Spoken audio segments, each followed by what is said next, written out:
Started. Hi, I'm Charles Emmons. I'm here today to show you how to use the off-car brake lathe. I'm going to demonstrate it with this small disc here. The first step when cutting a rotor is to determine if the thickness of the rotor is within specifications to be cut. Most rotors will have a measurement on the inside. This one does not. If your rotor doesn't, you can use your manufacturer's specifications, and you want to determine if it has any run out, which is thickness, varying thickness all the way around the diameter. The minimum is like 3 thousandths. You don't want any more than 3 thousandths typically, but you want to make sure there's enough basically meat on the rotor to cut it. Once you verified that, you want to mount it on your lathe. Basically, you're going to get a cone, which is this washer here. It fits inside the rotor disc. Rotors come in varying sizes, so the machine here has different sizes to fit many rotors. To mount the rotor on the machine, you're going to slide your cone in there, slide your rotor disc on the cone. As you see, you're going to get your spacer adapter, okay, and it's going to basically sandwich your rotor onto the cone, so there's no lateral movement. Then you use the rest of the spacers to get the correct length so the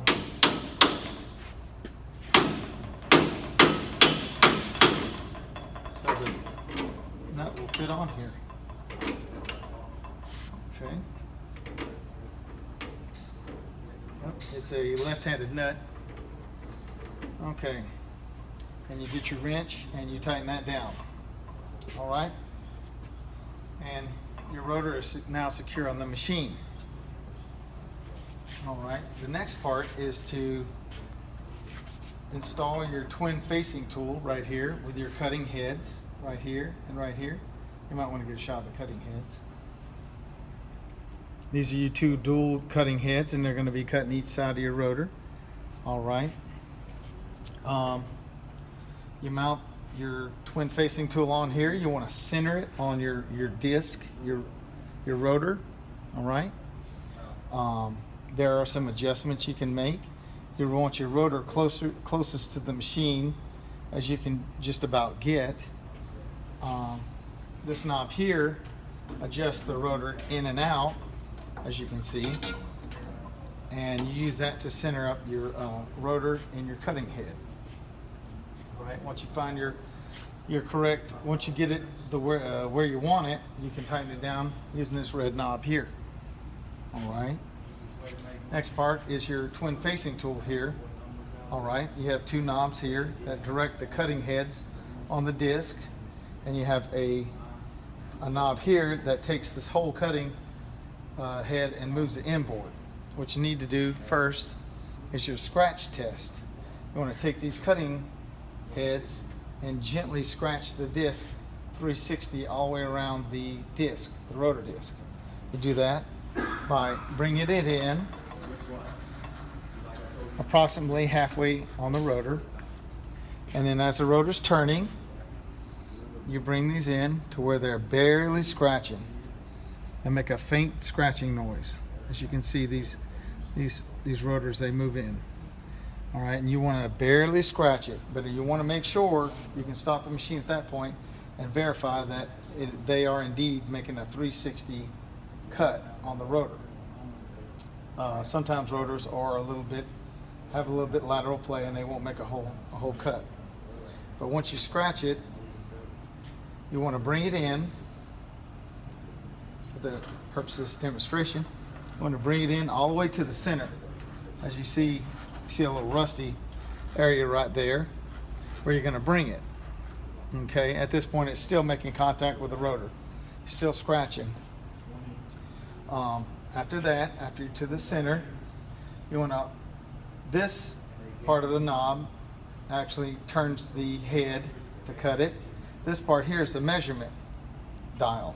You hold this part and you turn the measurement dial to 0. There's a faint line right here at the top. It should line up with 0. All right, depending on your manufacturer's specs and the technician, you can dial it in. For instance, there's 10 thousandths cutting right there. That's on the inches, or the other way is millimeters. Depends on how you want to cut it. But you're going to turn it to your cut. That's how much it's going to take off. The blade will go in. It'll make a deeper cut. You'll see it. I'm going to do the same over here. Zero it out and bring it approximately 10 to 30. Depends on the technician, how much you want to take out of the rotor. And that is your cutting depth. It is set. And at that point, you can lock them in using these red knobs. You'll lock them in. Okay, once that's complete, now you want to come over here to this lever.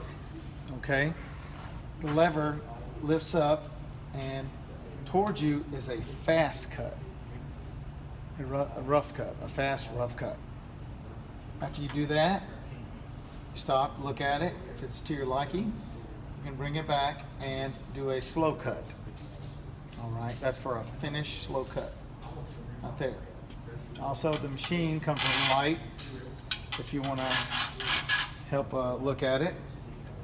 One thing I failed to mention earlier is that once you mount the rotor disc, you'll want to bring, after you mount the rotor disc, you have to put on a silencer. Right here is a spring. I have leather bands for bigger rotors, but it actually absorbs some of the vibration, and it makes for a more quiet cut on it. So that's like step 2 after you mount it. Put the silencer on it. Once you're done with your cut, you cut the machine off. This cutting head will be out here once it's done cutting. Like I said, cut the machine off, take your rotor off, and you're done. Thank you.